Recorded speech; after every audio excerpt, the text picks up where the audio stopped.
Тонар, короче, могул бензин пилаларды сатыш керек. Басын айта кетсек, акам ордун басын айта кетесиз. Өзгөчөлүктөр менен.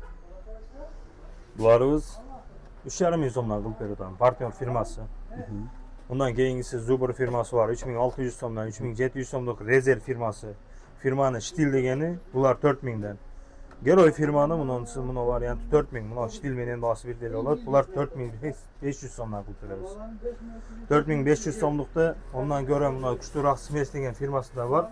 Narxlar Geroy firma olsa bu Smerch firmaniki. Ular 5000'den qilib beramiz.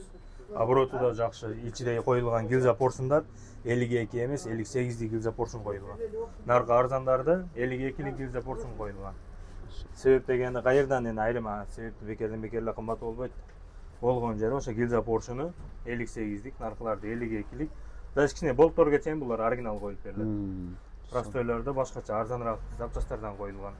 Эми асты мына тургандардан буларда обороттор күчтүү обороттар 12 миңден баштап 16 миң оборотка чейин.